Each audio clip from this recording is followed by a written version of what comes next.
Moi, mon fils, il est né dans l'eau. Ouais. Tu l'as fait toi-même. La tête sort, puis après ça, le corps sort. Fait que le bébé, il reste la tête Ça dans l'eau. dépend. Moi, quand mon fils est né, en autonomie, il n'y a pas personne qui est là entre mes jambes, avec ses mains dans mon corps. Il y avait du support, il y avait des gens autour. Il n'était pas tout seul. C'est une longue histoire. J'avais un désir de plus d'autonomie. Est-ce que ça arrive souvent, tu penses? Ah, bien sûr que oui. Ah oui, des femmes qui disent « capable de ça, regarde-moi bien aller ». Fait que là, la tête est sortie, puis je la touchais. Tu l'as attrapé? Puis entre deux contractions, j'ai senti ses épaules wiggle comme un ver de terre pour restituer ses épaules. Un mouvement volontaire. Là, moi, à ce moment-là, comme en une fraction de seconde, j'ai fait « ben voyons, je suis bien tarte ». Jusqu'à ce moment-là, j'avais en tête que j'expulsais un objet passif. J'avais pas allumé que les deux, on était en train de travailler ensemble, puis que lui aussi, il se donnait naissance, puis qu'il participait activement à la naissance. Ça m'a complètement ébloui, flabbergasté.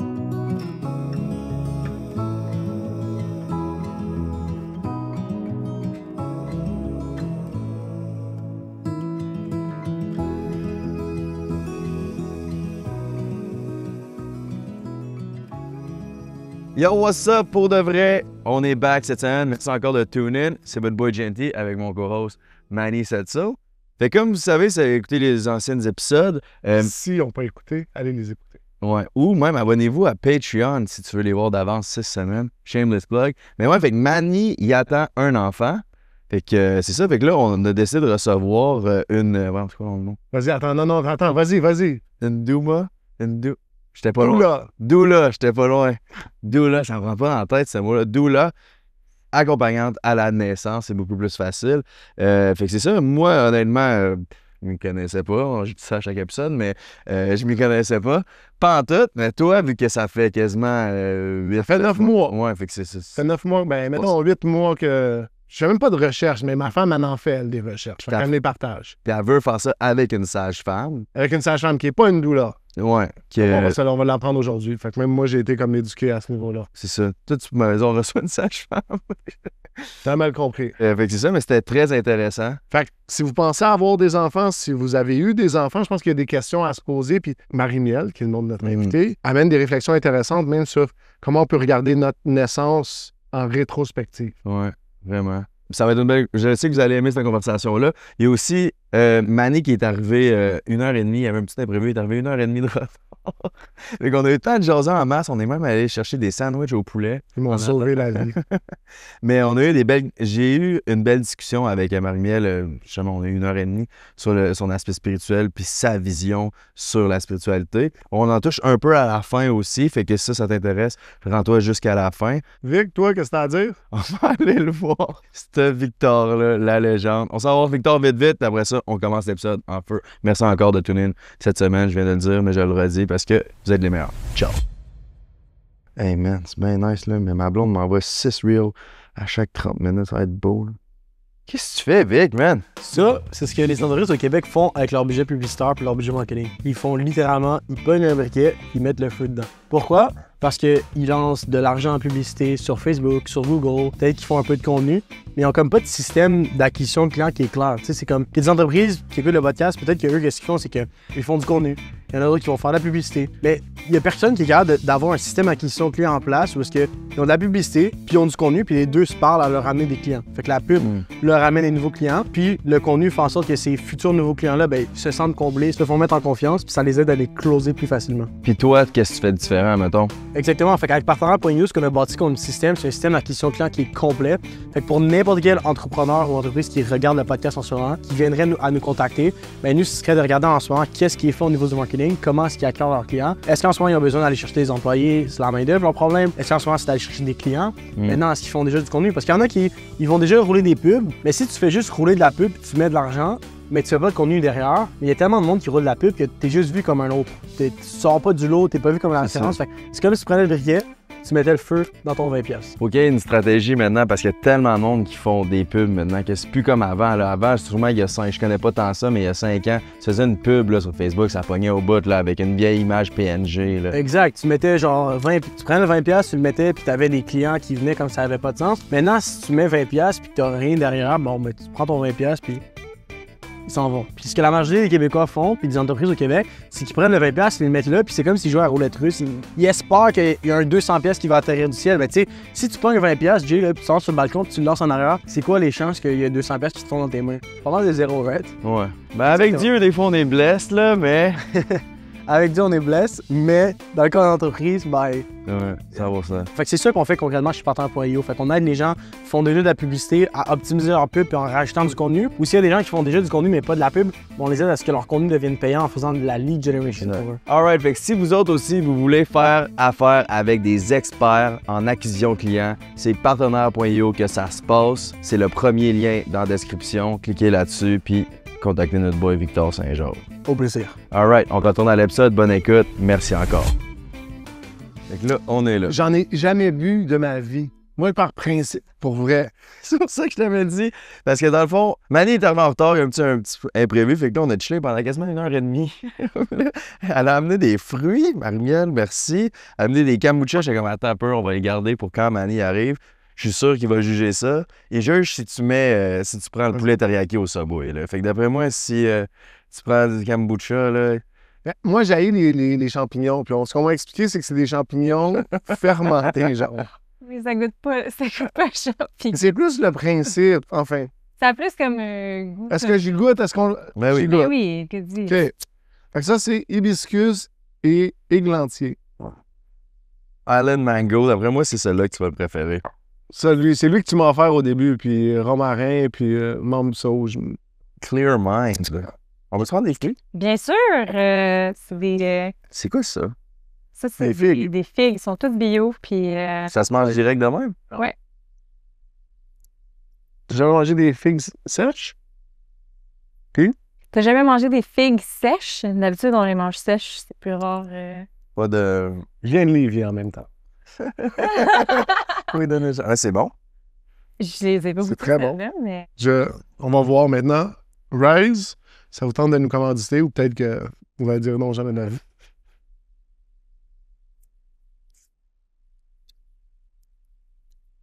C'est un petit peu comme un bubbly. Moi, j'ai besoin de sucre. Hier, c'est ça. Moi, c'est un bubbly ou une affaire de même, là. Ma cousine serait très fière de moi. Moi, j'ai de la misère avec les bubbly parce que je trouve qu'ils goûtent toute la plasticine. Tu sais, comme quand j'étais jeune, je mangeais de la plasticine, ça goûte la même affaire.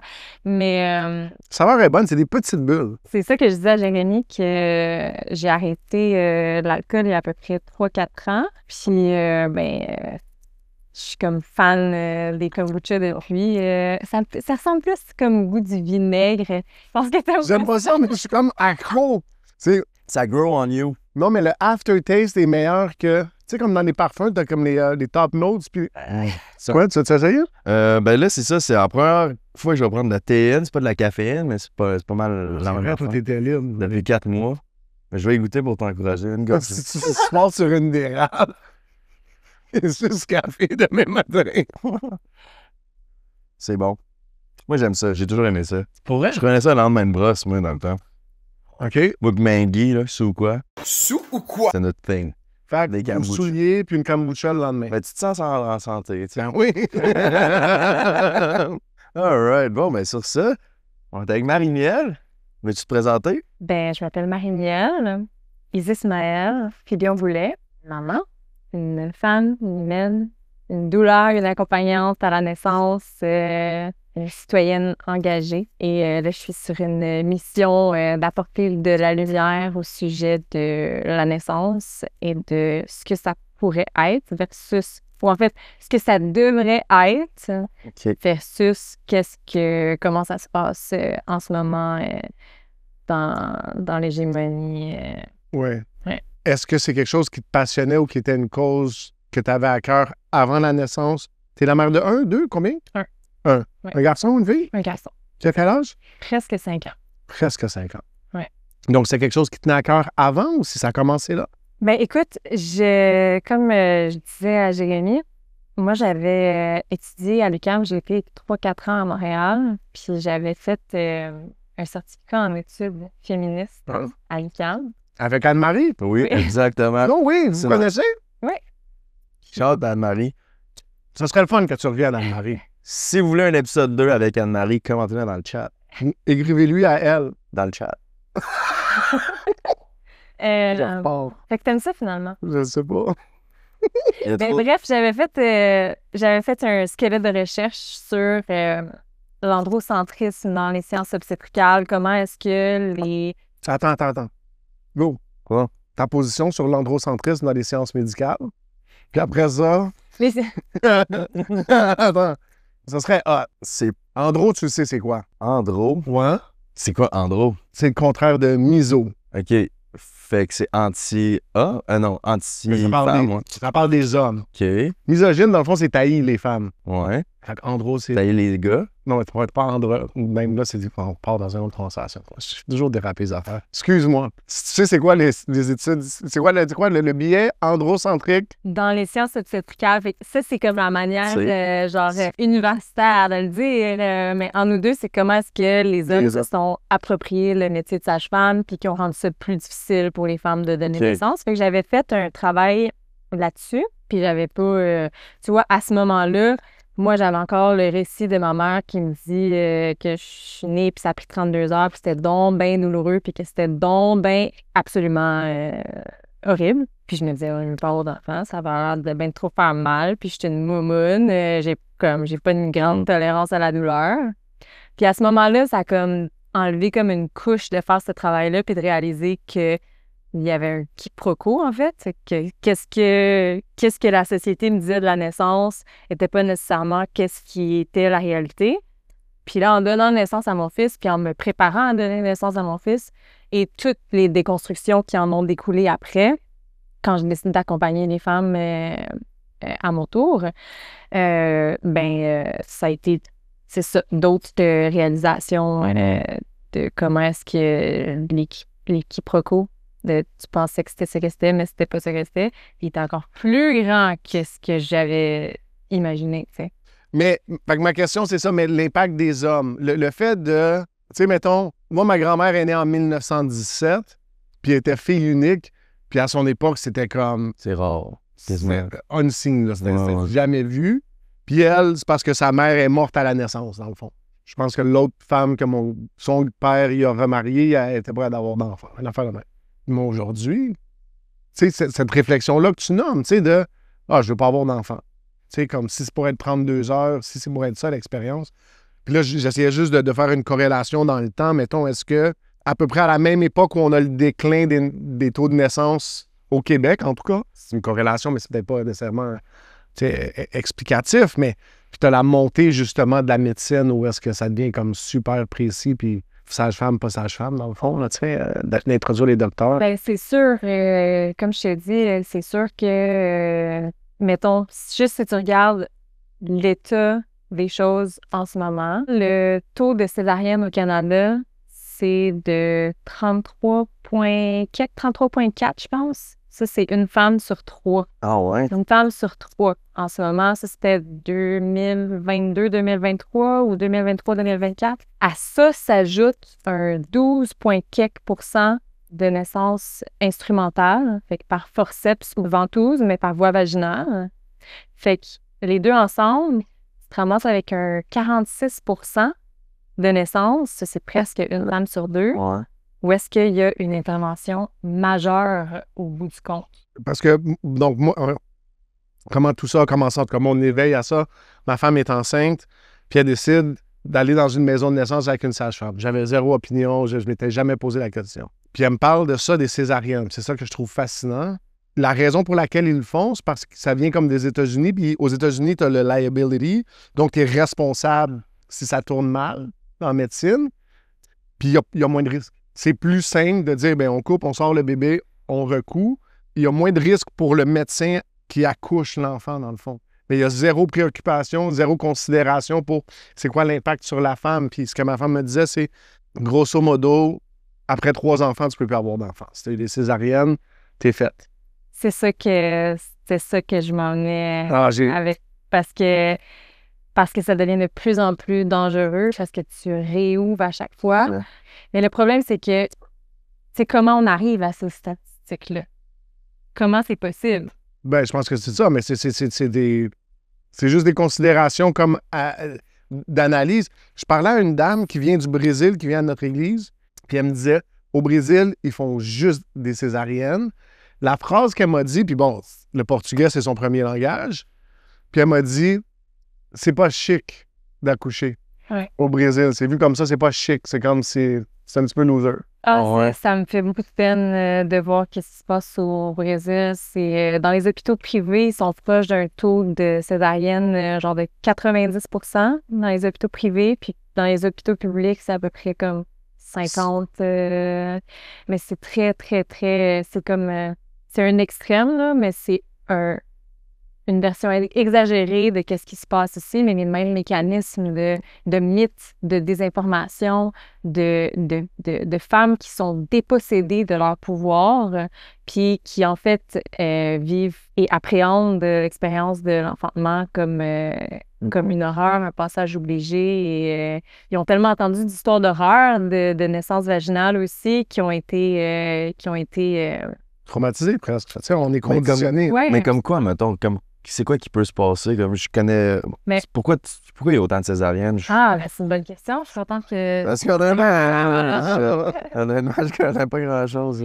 Parce que là, ce qu'on disait, c'est que c'est une femme sur deux, mettons, qui va se ramasser avec une chirurgie, une procédure chirurgicale majeure. Souvent, les ventouses forceps, ça vient avec des grandes déchirures. Tu as expliqué la ventouse? Forceps, tu sais c'est quoi? Ben non. Forceps, tu as inventé ça. C'est comme une pince en métal qui va aller se mettre autour de la tête du bébé pour essayer de tirer. Je veux juste faire une pause. C'est même pas d'aller chercher la tête. Fait que, tu sais, c'est pas de faire ça. Ça vient de chercher comme ici. C'est pas bon, j'imagine? Des années 60, genre, il y avait des bébés qui avaient des têtes parce qu'ils serraient trop fort. C'est vrai? Des têtes en cône? Il y a encore des... non, mais des têtes en cône, ça, c'est différent parce que ça fait partie du processus physiologique qui se fait quand la tête du bébé passe dans le canal vaginal puis que la nature est bien faite. Ses os sont pas soudés pour qu'ils puissent s'emboîter un par-dessus l'autre pour se mouler au corps de la femme puis passer en toute sécurité, tu comprends? Fait que là, vu que... fait que tu vois des faces de bébés qui naissent avec vraiment comme une tête en cône qu'on appelle parce que ça s'est moulé, ça a eu le temps de se shaper à la forme du canal vaginal pour faciliter la naissance. Fait que c'est pas la même chose. Eux, ils parlent des forceps qui doivent des fois avoir des blessures parce que c'est un instrument en métal. Sais-tu comment t'es né? Normalement, je pense. Normalement. Mais ça dit une sur deux, c'est fait que normalement, on est loin du normal. Vaginalement? Ouais, je pense que oui. Moi, je suis une césarienne. Ah ouais? Ouais. C'est pour ça que t'es de même. Fait que Mantoux, c'est comme une espèce d'aspirateur, mettons, qui mettent sur la tête du bébé puis qui vont tirer avec la contraction pour essayer de... Fait que la question, tu me dis pourquoi? Il y a autant de césariennes. Ouais. Fait que j'imagine que vous avez pas entendu parler du concept de la cascade d'intervention. J'aimerais ça l'avoir. Cascade d'intervention. Fait que quand il y a une première chose, il y a une autre chose, il y a une autre chose, il y a une autre chose, mettons. Pas mal bon. Tu vois, même si je sais pas de quoi je parle, je peux avoir de l'air de savoir de quoi je parle. C'est ça. Toi, t'es comme l'inverse. Même quand tu sais de quoi tu parles, t'as de l'air un petit peu. Pas trop ça. Je vais te parler du montage, ouais, mais... Comme le top monteur au Québec après qui? Y a-tu quelqu'un de meilleur que toi au montage? Oui, solide. Shout-out à Alex Delucky. Rien meilleur. Solidement meilleur. C'est ce gars de l'Halloween, excuse-moi. Fait cascade. Fait que oui, c'est une intervention qui était peut-être pas nécessaire, mettons, qui va amener le besoin d'une autre intervention parce qu'on a perturbé la physiologie, qui va amener le besoin d'une autre intervention, puis d'une autre intervention, et à la fin, le sauvetage ultime, c'est la césarienne ou l'hystérectomie ou la ventouse ou etc., etc. Puis on a la même... Tu sais, moi, j'entends ça, puis peut-être pour rendre ça plus simple, mais c'est comme, tu prends un médicament, puis là, ça te force à prendre un autre médicament pour enlever l'effet secondaire de ce médicament. Là, t'es rendu à 72 pilules le matin parce qu'au début, t'avais mal à la tête, tu sais. Puis c'est comme... De par les fondations des sciences obstétricales, le postulat de base, c'est que ça a été fait dans une époque horrible pour les femmes, pour les personnes d'autres nationalités, si on pense... Au Vietnamien. Ben non, mais en fait, les fondations des sciences obstétricales sont liées très étroitement avec l'esclavagisme. Puis, ouais. À quel niveau, genre? Comme James Murray Sims, un des pères fondateurs de l'obstétrique et de la gynécologie, lui, il avait des esclaves dans sa cour, puis il faisait ses expérimentations sur lui sans anesthésie, genre. Puis parce que à ce moment-là, c'était comme il pensait que les femmes noires n'avaient pas de douleur, tu sais, des horreurs, des atrocités dans un contexte vraiment de violence et aussi de condescendance par rapport aux femmes, un désir de domination sur la nature. Fait que le postulat de base, c'est que les femmes sont comme des machines desquelles il faut sauver les bébés et sauver elles-mêmes parce que c'est des machines qui sont défaillantes, en fait. Ils sont trop niaiseuses pour savoir quoi faire, fait qu'on va trop niaiseuses pour savoir quoi faire, mais pire que ça, leur corps est pas bien fait. Et donc, nous devons intervenir pour sauver la situation, mais sans jamais avoir pris le temps de se mettre aux genoux d'une femme en travail puis de regarder avec révérence qu'est-ce qui se passe quand personne n'intervient, qu'est-ce qui se passe quand on laisse la nature faire son cours, qu'est-ce qui se passe, c'est quoi, comment est-ce que ça s'orchestre la physiologie. Puis cet héritage-là est encore présent dans les sciences obstétricales. Puis tu penses que c'est pas remis en question, pourquoi? Ben, c'est remis en question, elle est remis en question. OK. Mais dans cet environnement-là, tu sais, si tu gradues à McGill aujourd'hui, là, en sciences obstétricales, ou tu sais, comme peu importe, c'est un gynécologue, je sais pas c'est quoi exactement, tu sais, mais... Parce que c'est... Pourquoi on enseigne toujours des choses qui ont été inventées dans la cour d'un esclavagiste?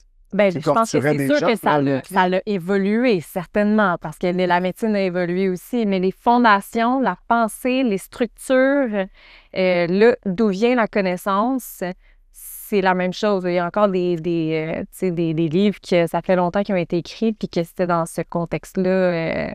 Ça amène un peu... tu sais, c'est quoi une prophétie autoréalisatrice? Ouais. Toi? Aucune idée. Self-fulfilling prophecy. Ouais, mais tous les mots que vous dites depuis tantôt, là. Ouais? OK, on va arrêter, mais si on te perd, on va... Complètement. Non, mais... Okay. Mais c'est comme... Ils ont fait des... Obstétrical, c'est pas nécessairement la naissance. C'est-tu la naissance? La science de la naissance? L'obstétrique? Ou si c'est l'appareil génital féminin? Gynécologie, c'est comme... c'est factice, etc. Mais est-ce qu'un gynécologue est automatiquement un obstétricien ou c'est un obstétricien comme un carré est un rectangle? Ben c'est sûr qu'il y en a qui ont des spécialités, mais les deux peuvent... Fait que ça s'occupe de faire des docteurs de bébés. OK, ouais. Ouais, c'est ça. Gynécologue, t'as une spécialisation. Pourquoi c'est les mots de même d'abord ça? Self-fulfilling prophecy, c'est comme un peu le même principe. En fait, ils ont fait des tests. L'exemple qui est comme plus connu, c'est l'institutrice d'école qui se fait donner une classe, puis que dans un cas, elle se fait dire que c'est des génies, puis dans l'autre cas, elle se fait dire que c'est des abrutis total. Mais la manière que elle va approcher la classe va jouer sur leur réussite. Si elle pense que c'est des abrutis, elle va les traiter en abrutis, puis ils vont devenir plus abrutis. Mais la Bible nomme ça. La Bible dit dans Proverbes, la vie et la mort sont... appartient au pouvoir de la langue. Au pouvoir de... J'essaie de le traduire, ça aurait été rare si tu l'avais su par cœur. En plus, c'est parce qu'on en a parlé tantôt, justement. OK, la confession, mais la puissance de ta confession, c'est clair. Tu sais, si tu remontes à la Bible, Dieu a créé le monde comment? En parlant. On est fait à l'image de Dieu. Souvent, on se chicane à savoir, mais est-tu noir ou s'il est blanc? Tu sais, es-tu chauve ou s'il a plein de cheveux sur la tête? Tu sais? Mais l'attribut premier, c'est ça, c'est le pouvoir créateur qu'on a dans notre parole, dans les mots qu'on dit. Puis, donc, le pouvoir de la vie et de la mort est là dans la langue. Tu sais, fait que moi, je suis 100% en ligne avec ce que tu dis là-dessus. Tu sais. Mais c'est aussi quand on regarde comment est-ce que le corps fonctionne, puis qu'on s'éloigne de toutes les prophéties autoréalisatrices, c'est-à-dire que plus tu interviens, plus tu as besoin d'intervenir, puis après ça, tu as une catastrophe à la fin, puis tu te dis une chance que j'étais là. Puis l'autre personne te dit, ben c'est ça. Puis tout le monde, si tu restes dans ce cycle-là, ça se perpétue, puis ça se perpétue, puis ça se perpétue. Puis si personne remet ces fondations-là en question, ben je veux dire, on est encore là aujourd'hui, tu sais. Moi, j'appelle ça le syndrome de Kobe Bryant. Il gâchait toujours les games, puis à la fin, il y avait le winning shot. Tu comprends? Tu gagnes par 12, Là, il est toujours en train... C'est ça que l'équipe remonte. Ouais. Parce que Là, es-tu un héros? Ben, il y en a qui appellent ça le pompier incendie aussi. C'est de mettre le feu pour après ça venir l'éteindre. Ouais. Mais dans ce contexte-ci, c'est tous des gens qui ont pas, ils savent pas qu'ils mettent le feu, tu sais. Ils ont vraiment des bonnes intentions, puis Tu parles de qui, ces gens-là? Des gens, les obstétriciens? ben, tous ceux qui actuels? travaillent Dans ce milieu-là. absolument, absolument, OK. dans ce système-là. Je vais manger des affaires comme ça, tu vas pouvoir poursuivre ta pensée. Oh my gosh, gang, oh my gosh, oh my gosh. C'est la star Nico Tang. Nico! Nico! Nico! Une question, s'il te plaît. Une question. Depuis que t'es rendu un sponsor du podcast, t'as blow up. Comment qu'on se sent en tant que star maintenant? C'est vraiment nice, man. C'est vraiment nice, honnêtement. Je suis embarqué dans l'avion l'autre jour, puis il y a quelqu'un qui est comme « Nico Tang! » C'est vrai? Ouais, c'est vrai. Je suis allé à Vegas, puis il y a quelqu'un qui m'a dit ça dans l'avion. Puis mettons, t'es parti d'amis quand tu fais des barbecues sur le top d'un toit. Y a-tu beaucoup de monde qui se pointe depuis? Ouais, yo, tantôt, il y avait 15 personnes qui se sont pointées. Je les ai même pas invités, ils étaient là. On va aller voir ça live, gang. Oh my gosh. Ouais. Merci, Nico. Sois béni. Merci. Puis Nico, c'est comment de voir tous ces gens-là qui sont contents d'être dans une de tes pubs? C'est sick, man. C'est fou, hein, pour de vrai? C'est des figurants gratuits. Ouais. Mais il y a comme une passion. Les gens sont intéressés à être avec Nicolas Tang. Toi, faire partie de l'équipe comme ça, Ken? Ah, je peux pas te demander plus. C'est vrai, hein? Ouais, entouré du bon monde, du beau monde en plus avec du barbecue. Ouais. Can't ask for more. Pour de vrai, il n'y a rien de mieux que ça, collaboration. Rien de Uncle mieux. Ken, rappeur super connu. Si vous le connaissez pas, allez écouter son beat. Wait a minute, you got bad credit. It don't really matter cause you still need a mortgage. I'm a mortgage broker. I can really help you. Sinon, Nicolas.mortgages, le courtier hypothécaire numéro 1 au monde. Fait que si toi aussi tu veux travailler avec une rockstar, la superstar des courtiers hypothécaires, c'est où que ça se passe? Nicholas.mortgages.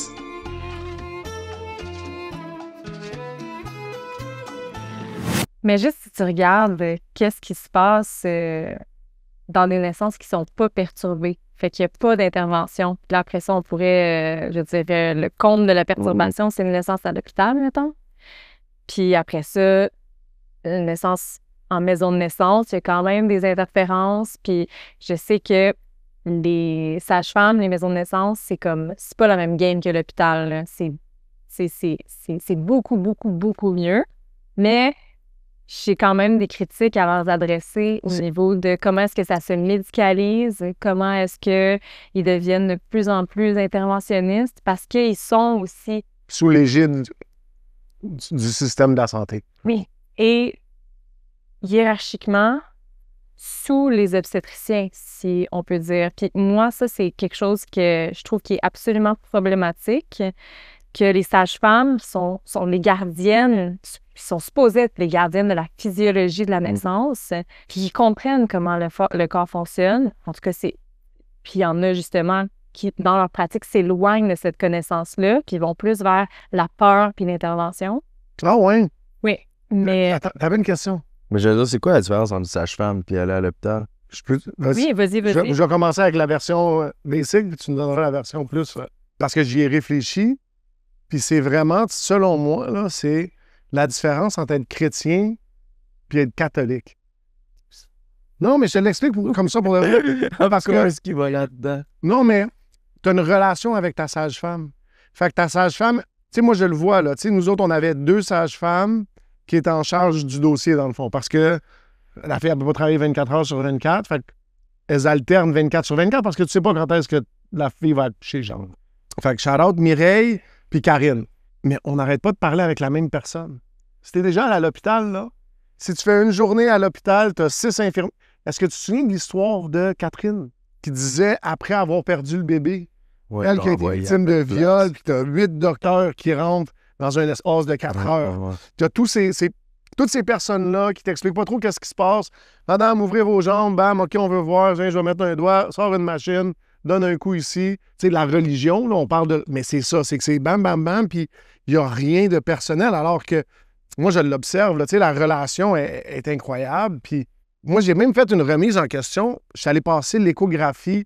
Il y en a une deuxième. Fait que tu as la première qui est l'échographie comme de datation. Puis la deuxième, c'est pour savoir le sexe, là, mais ils disent qu'il y a plein d'autres choses que tu veux regarder aussi qui sont hyper pertinentes, mais Puis, les sont obligatoires. Je vais à la maison de naissance, c'est super accueillant, c'est relax, c'est calme, c'est paisible, c'est centré sur l'utilisateur, mettons. Tu sais, c'est beaucoup... Il y a bien des affaires que j'ai de la misère avec l'idéologie de cette ère, tu sais, puis... Mais la sage-femme, elle dit toujours, est-ce que je peux te toucher avant de te toucher? Ouais, moi, je me souviens, là, j'avais un orteil de cassé une fois, puis un docteur qui a pris l'orteil comme ça. Ah! Paul te demande pas si... Tu sais, comme... Il y a comme quelque chose de différent à ce niveau-là. Mais l'image qui m'était venue, c'est ça. Ça, c'est l'expérience à la maison de naissance. Mais l'idée d'avoir un bébé à l'hôpital... Fait que je suis rentré pour aller faire l'échographie. Tu sais, la dernière fois que tu étais à l'hôpital? Ouais, ça fait un bout. Non, ça fait 2 ans et demi, genre. C'est pas pour être comme... T'as hâte de sortir, ouais. Comme tout le monde est en train de mourir, Ouais. tu sais, à certains niveaux, comme, tu sais. Puis je disais, c'est comme d'avoir un concessionnaire / cours à scrap. Tu sais, tu ferais jamais ça, dans le fond, tu sais, mais c'est vraiment ça. C'est comme, on est allé, puis tu sais, nous, on est là, on est super content, on va savoir le sexe du bébé, on est excité, on est anticipatif, on est de bonne humeur. C'est quelque chose de beau, la vie s'en vient, puis tout le monde autour est comme... ils sont tous en train, ils sont maganés, puis tu dis... Qu'est-ce que je fais ici? Puis je me disais, hey, imagine, tu t'en viens pour accoucher, puis c'est ici que tu t'en viens. Ah, fait que, tu sais, la différence pour moi, en gros, est là, puis il y a quelque chose de fascinant. Moi, j'ai juste revenu. Fait que, est-ce que tu es en train de dire que tu défends la position que toi, dans le fond, je veux pas te mettre sur le spot, mais t'es genre 0 accrédité, t'es juste une fille qui fait Facebook Marketplace, genre, comme si mais... je vais avoir un bébé, je cherche un bébé à mon même message. Partenaire.io. Max Victor, si tu veux, pardon. Mais je suis vraiment contente que tu poses cette question-là parce qu'il y a beaucoup le monde ne savait même pas que ça existe, tu sais, des doulas, des accompagnantes. Ils ne savent même pas que ça existe, des sages-femmes. Fait que, après ça, fait que c'est pas la même chose. Sage-femme, puis accompagnante. Sage-femme, le terme, il est sous-clé, là. Oui. Tu peux pas... Et régimenté, c'est ça, l'accréditation. Exactement. Puis il faut que tu fasses 4 ans d'université, c'est un suivi médical, tu sais, c'est pas la même chose. Les doulas, les accompagnantes, ils gèrent absolument pas rien de médical. Je vais juste faire une petite pause. Oui. Doula, ça veut dire, c'est la racine du mot douleur, mettons, tu sais. Mais doula, c'est la version féminine de doulos. Puis chaque fois que tu regardes dans le Nouveau Testament, Paul qui dit « je suis un esclave de Jésus », c'est ce mot-là, doulos en grec. Ça me fascine. Quelqu'un, je me souviens pas où j'avais écrit ça, puis quelqu'un m'avait répondu ça, dans le fond, puis il avait dit, c'est drôle parce que ce mot-là, doula, c'est comme, c'est l'esclave, c'est le serviteur, c'est la personne qui appartient, mais c'est comme de se rendre disponible pleinement à l'autre personne. Puis je trouve ça, je trouve qu'il y a une belle connotation quand on comprend qui Paul est par rapport à Jésus. Puis après ça, on compare à qui la doula est par rapport à la femme qui est enceinte, qui va enfanter. Il y a quelque chose de beau, en tout cas, pour moi, quand j'entends ce mot-là. Bien, tu vois, puis il y en a qui disent justement esclave, il y en a qui disent au service de, puis accompagnante. Ça revient au même, c'est de la sémantique, c'est des nuances, mais c'est à peu près ça.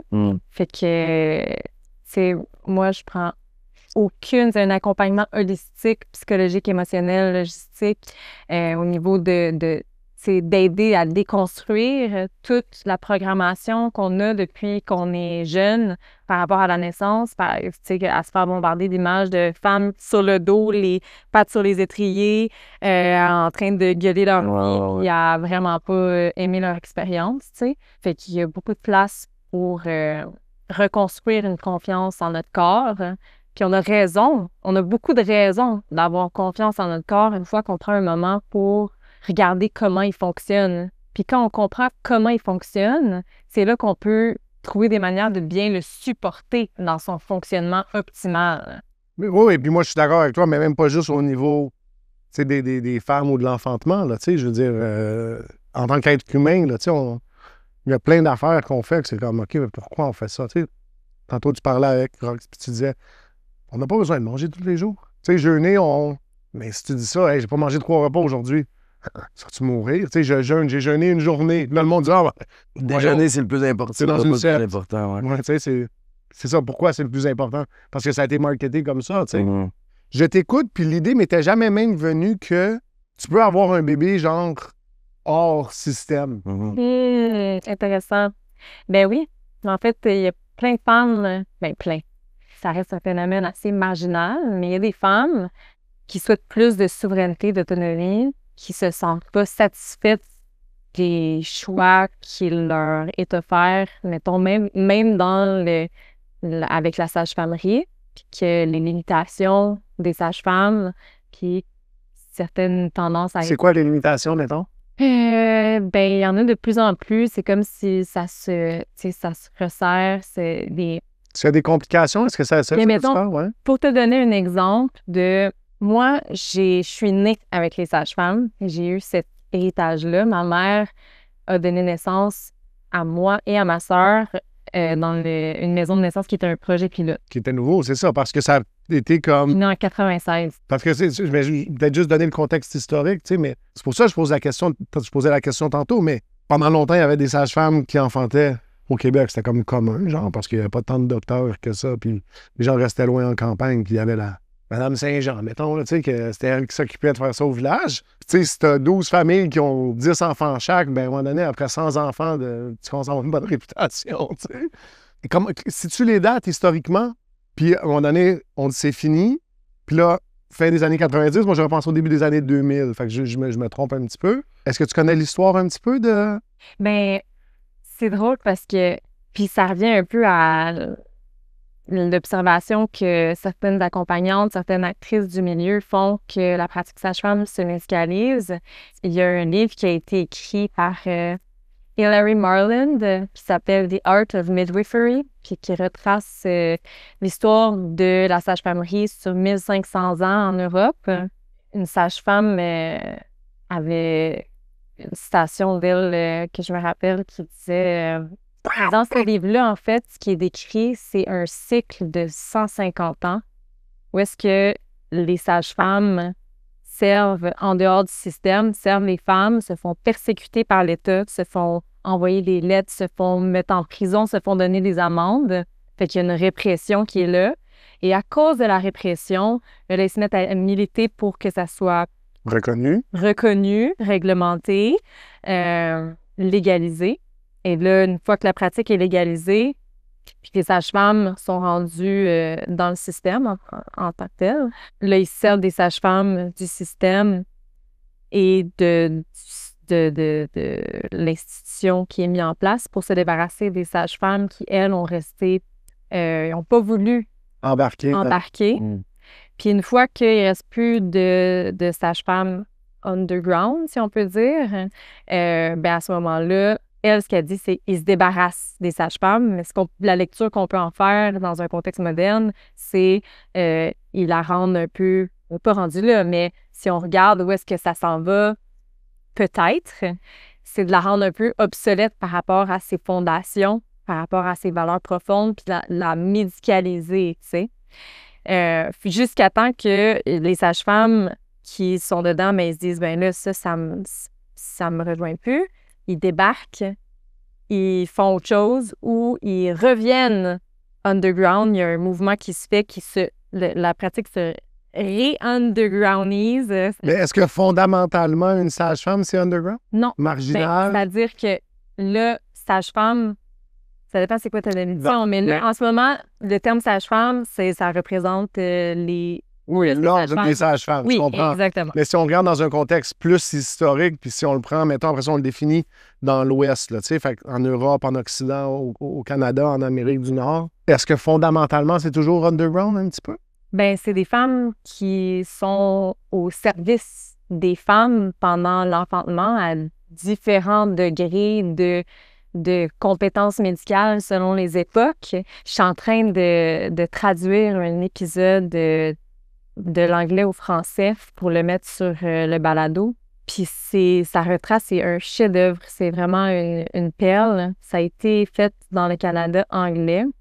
De comment est-ce que la naissance est sortie d'un contexte de naissance à la maison, puis c'est rendu à l'hôpital, puis sont allés, ils ont fait un travail absolument bénéfique d'aller rechercher des documents d'archives, des lettres, des témoignages, des gens qui ont connu quelqu'un qui était sage-femme, etc.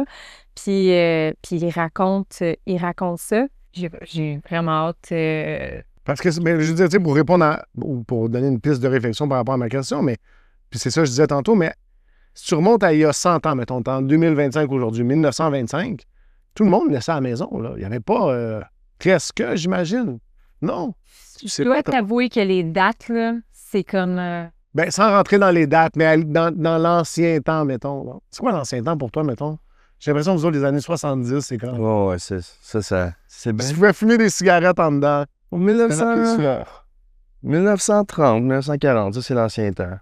Moi aussi, c'est à peu près là, avant la guerre, la Deuxième Guerre. mettons que je pense que le podcast que je suis en train de traduire, qui est une série de 4 comme documentaires qui étaient à la base à la radio, ils ont été... La première fois qu'ils sont passés à la radio, c'était en 1985, puis il les a rendus disponibles après ça en 2016 sur Internet.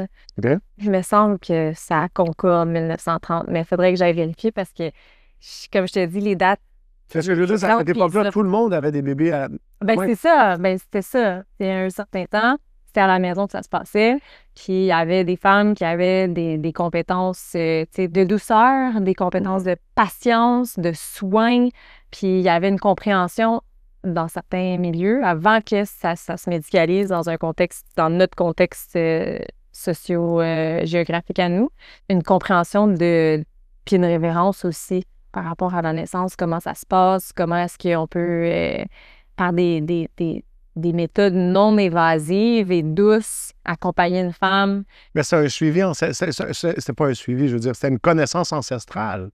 Je veux dire, tu sais, c'était partagé de génération en génération, je présume, là, tu sais, mais tu sais, la même façon que tout est maintenant organisé, là. Moi, j'ai bien de la misère avec les syndicats, fait qu'on pourrait faire un épisode de mon ces syndicats, mais tu sais, tu grandissais menuisier parce que ton père était menuisier, puis c'était correct, tu sais, puis aujourd'hui, tu peux pas être menuisier si t'as pas suivi le cours, si t'as pas fait le bassin, si t'as pas... La même chose, tu sais, il y a un savoir qui était transmis générationnellement, puis... Absolument, puis dans le moment où est-ce qu'il y a eu comme une chasse aux sorcières, puis que le monde, ils ont comme brûlé... ils ont brûlé plein de détentrices et détenteurs de ces savoirs ancestraux-là, tu sais. Puis, parce que c'était surtout des traditions orales, comme tu le dis. Fait que oui, il y a ça, absolument. Alright, gang, on va revenir dans l'épisode dans quelques secondes. Mais avant de continuer, on veut remercier tous ceux et celles qui supportent le podcast. Si pour de vrai t'as inspiré ou encouragé, on t'invite à devenir membre aujourd'hui. C'est vos contributions qui nous permettent de continuer à avoir des conversations importantes en restant fidèles à nos valeurs puis à nos principes. Puis en plus, en devenant partenaire, tu vas avoir accès aux épisodes 6 semaines d'avance sans publicité YouTube. Tout ce que tu as à faire, c'est de cliquer dans le lien dans la description. Alright, merci. On en retourne à l'épisode. Tantôt, tu parlais d'un enjeu féminin. Puis moi, c'est ça qui m'a comme frappé. Puis moi, ce que je voulais, c'est ce que ma femme voulait. Tu comprends ce que je veux dire? Il n'y a personne qui... Fait que j'ai pas une opinion, mais en même temps, est-ce que je devrais avoir un droit de regard en tant que père à venir? Tu comprends ce que je veux dire? Sans rentrer dans une question, mettons, sur l'avortement, par exemple, tu sais, mais c'est ça, tu sais, ce questionnement-là à regarder, tu sais, si je suis inquiet, je sais pas comment on est arrivé là. Tu sais, selon moi, je pense que, je sais pas, toi, je te pose la question, mettons, là, on se fast-forward dans 2 ans, mettons, 3 ans. 2-3 ans. Tu vas Ta blonde. Ouais, tombe enceinte. Un jour, il va devenir ta femme un jour. Elle tombe enceinte. Qu'est-ce que tu préférerais après avoir entendu ça? Ben, c'était ma question, ce serait ça. Mettons, dans 2-3 ans, ma copine, elle tombe enceinte, qui va être ma femme à ce moment-là. C'est quoi, selon toi, la meilleure option que j'aurais à prendre? Rappelle-moi. Ben, la meilleure option, ça va être celle que toi, tu choisis en conscience, en ayant un portrait plus grand de la situation globale. Tu sais, c'est comme un exemple que je donne souvent de choix éclairé.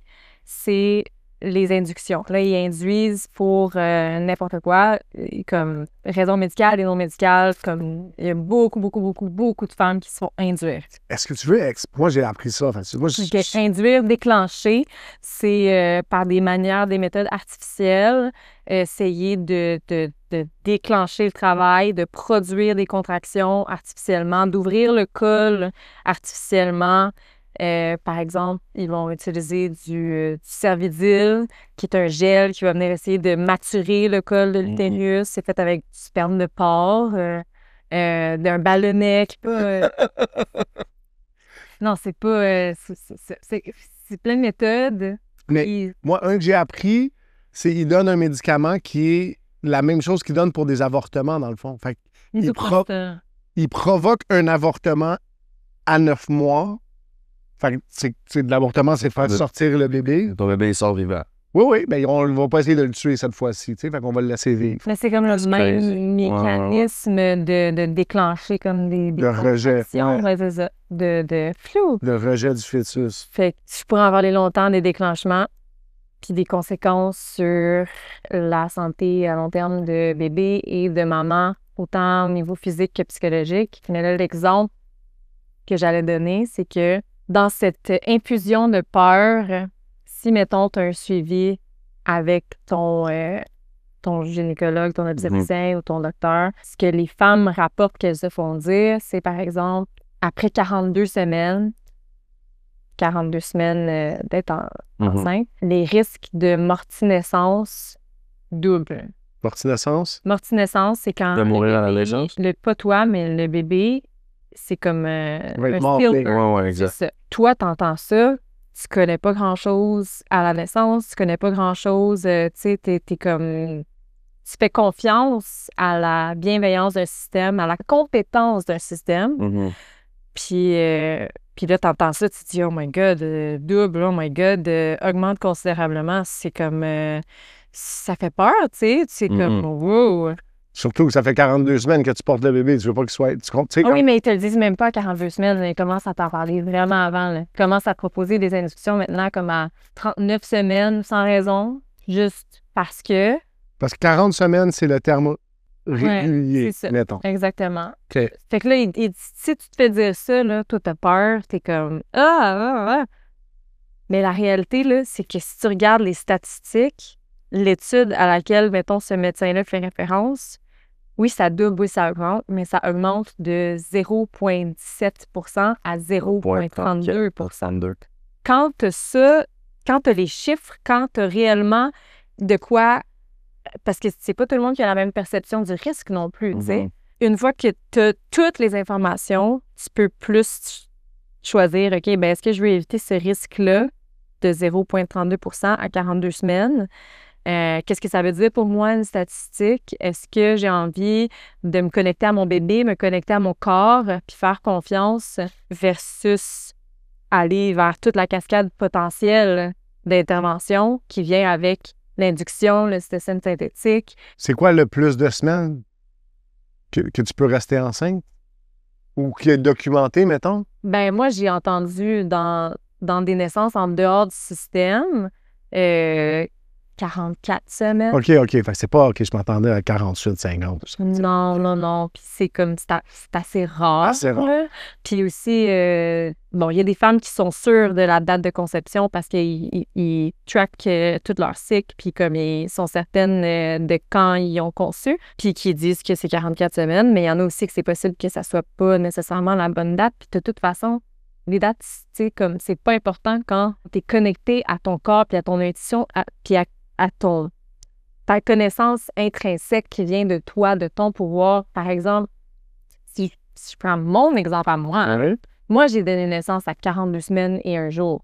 Merci à l'héritage que j'avais, aux connaissances qui avaient été amenées vers moi, aussi à la manière que j'ai été élevée, j'avais confiance que mon bébé allait venir au monde au bon moment.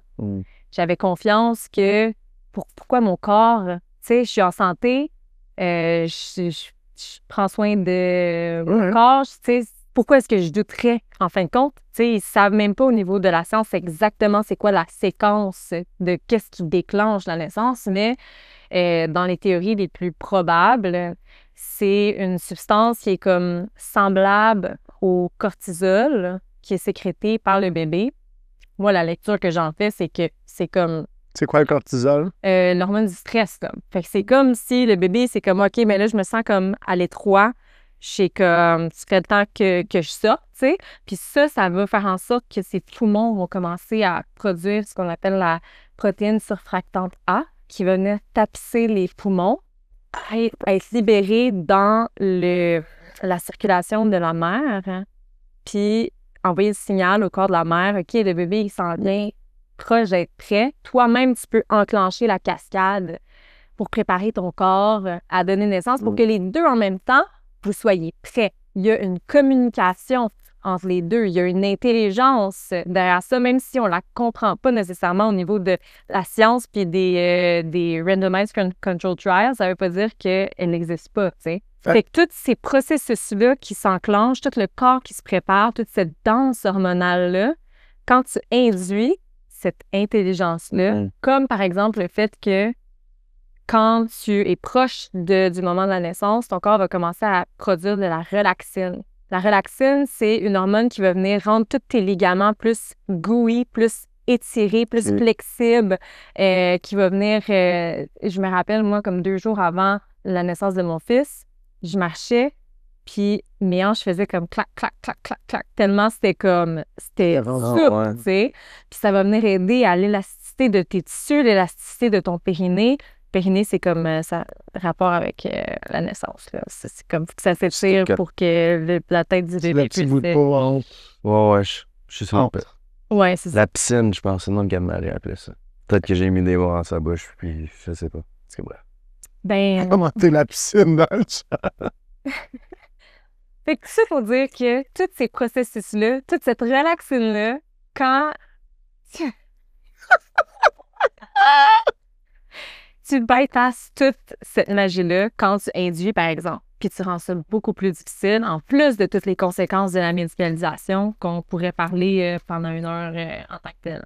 Fait que dans le fond, on réduit à une variable, puis on dit c'est ça. Fait qu'on a juste, plutôt que de regarder l'ensemble un petit peu de qu'est-ce qui se passe. Ben, ça revient aussi à ce que tu as dit tantôt. Il y a aussi une dynamique de pouvoir, aussi une peur de se faire poursuivre. Tu sais, avec les sages-femmes, c'est une responsabilité qui est partagée. Puis avec les obstétriciens, mettons, c'est plus comme ils gèrent, tu sais. Ouais. Fait que si tu veux te faire gérer, mais t'es à bonne place. Si tu veux prendre des décisions par toi-même, c'est plus difficile dans le dialogue. Tu sais, c'est comme... Mais en tout, dans notre société actuelle. Moi, c'est ça. C'est sûr. Tu sais, ce que tu entends, là, cette application-là, tu peux la faire à tout. Tu sais, comme, moi, là, la question des vaccins. Là, tu as un bébé, là. Est-ce qu'on lui donne la vitamine K? Est-ce qu'on lui met Longan? Est-ce qu'on lui donne ci? Il y en a des recherches à faire, là, avant de... On en parlera tantôt. My goodness. Mais, fait que, tu sais, mais tantôt, tu parlais de cascade. Ouais. Tu sais, la cascade, parce qu'une première décision amène une autre décision, amène une autre décision, amène une autre décision. C'est quoi la première question? J'apprends que je suis enceinte. Pas moi, là, évidemment, mais une femme, elle apprend qu'elle est enceinte. Peut-être que c'est ça, le clip. J'apprends que je suis enceinte. Mais une femme apprend qu'elle est enceinte. Première question qu'elle devrait se poser, c'est quoi, mettons? Est-ce que j'ai envie de faire des choix en conscience? Est-ce que j'ai envie de prendre des décisions qui sont bonnes pour moi-même en toute connaissance de cause? Est-ce que j'ai envie de remettre en question, de réfléchir, ou est-ce que j'ai envie de juste me laisser porter sur l'espèce de chaîne de production obstétricale qui amène dans une loterie qui est pas très glorieuse, selon moi? Fait, juste être bien sûr ce que tu dis, c'est que le système obstétrical en hôpital, mettons, t'as aucun contrôle sur rien? Ou presque sur rien, t'as le choix entre le mauvais choix puis le pire choix, genre? Ben, je te dis pas que ça existe pas des naissances qui se passent bien, qui se passent dans la physiologie, dans le respect de la physiologie à l'hôpital, mais c'est un peu comme against all odds. C'est comme même horloge C'est brisée. ça, j'allais dire. Mais c'est Donne ça. le bonheur 2 fois par jour. Exactement. Fait que c'est un peu ça le principe. Fait qu'aller à l'hôpital, c'est comme aller au Harvey's, c'est ça. Le Ben- système de santé québécois, c'est Mettons comme un... que c'est assez radical, qu'est-ce que je vais dire. Mais je pense que quand on est lucide par rapport à la situation, puis qu'on a une vue à vol d'oiseau de qu'est-ce qui se passe, puis qu'on comprend comment la physiologie fonctionne, moi, je dirais, puis c'est comme ça que je finis le balado sur le clampage physiologique du cordon ombilical, c'est que pour une femme en santé, c'est dangereux de donner naissance à l'hôpital. Il y a plusieurs, c'est ça, des mythes qui se perpétuent, une opportunité de se réapproprier cette connaissance-là pour après ça que tu fais le choix qui est bon pour toi. Puis, je veux dire, moi, je veux pas forcer personne. Mais l'avantage d'aller à l'hôpital, dans le fond, c'est quoi? C'est que tu te casses pas la tête? C'est quoi? C'est le... Puis c'est-tu moins cher? Tu te casses pas la tête, c'est ça qui est attendu de la société, c'est ça la norme, tu sais. Moi, j'allais faire un parallèle. C'est comme aller chez McDo si tu veux un burger. Tu te casses pas la tête, tout le monde fait ça, puis tu sais que c'est pas ce qu'il y a de meilleur, c'est pas super bon. Ça va faire la job. Ben, tu sais que c'est là. Fait qu'il y a comme un sentiment de sécurité qui vient de paix d'esprit. Ben, ma mère, elle a accouché à l'hôpital, ma cousine, je connais plein de monde qui vont chez McDo. C'est Tu ça. comprends? Fait que il y a une sécurité versus... C'est ça. Financièrement, c'est quoi la différence avec les sages-femmes? Au Québec, Il y en a il y en a pas. Il y en a Ok, pas. ok. C'est, les deux, c'est couvert par Ok. le système. Mais pour y aller avec ton analogie, ce que je vois, moi, c'est, mettons, dans ma vision, une naissance à la maison, ce serait l'équivalent de prendre le temps d'aller chercher ta viande bio chez un agriculteur local, d'aller choisir des belles tomates en saison, la belle laitue, de penser à faire... Moi, tu m'as perdu tout de suite. Avec la laitue et des tomates, là. Mange un burger. OK. Des champignons sautés. Ouais. Non, les tomates dans le burger, c'est C'est- nécessaire. C'est nécessaire. Ben oui. Dans le chat, Écoute, je repense l'analogie, là. La beauté avec ça, c'est que c'est toi qui design toi-même ton burger, comment que toi tu le veux. Puis, mais ça demande de l'effort. McDo, ben, plus, oui. tu t'arrêtes au drive-thru, tu n'as même pas besoin de rentrer. Tu rencontres personne, ils te donnent un sac, tu repars, tu le manges, tu seras pas mort. C'est ça. Fait que tu laisses quelqu'un d'autre, tu sais, faire les décisions pour toi. Puis après ça, ben, Fait que l'hôpital, c'est genre le fast-food, un peu. Mais c'est une chaîne de montage. Mais si tu penses à l'hôpital, là, puis tu sais, n'importe qui regarde peut se mettre ça dans la tête, mais c'est une chaîne de montage. Tu as une relation avec personne. Tu y vas, si tu vas à l'hôpital, là, mettons que tu y vas sur le changement de chiffre. Ça va te faire évaluer par un médecin, puis 2 heures après, c'est un autre médecin qui va venir te voir, puis qui va répondre à tes questions. Tu vas avoir vu 6 infirmières entre-temps, puis tu as 3 personnes qui vont être venues ramasser quelque chose dans ta chambre ou venir amener.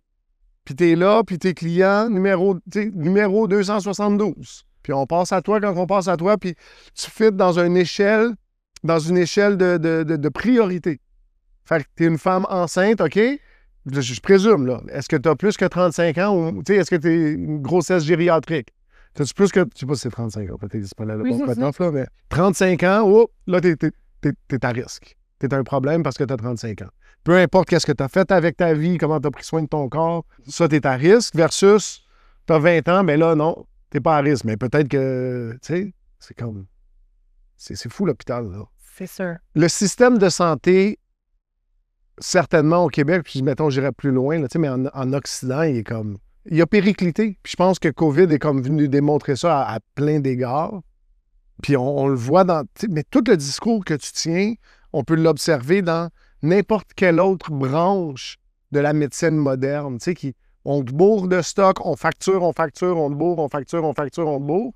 Puis personne ne se pose de questions parce que, justement, tout est couvert par l'État. Moi, là, je me souviens, j'ai eu une chirurgie à un genou, puis je pense qu'il a fait plus de dommages à mon genou en allant réparer le ménisque qui était déchiré que le ménisque déchiré qui était là, qui avait de dommages. Mais lui, il se fait payer 12 000 $ par chirurgie qu'il fait, mettons. Quand il est en cédule.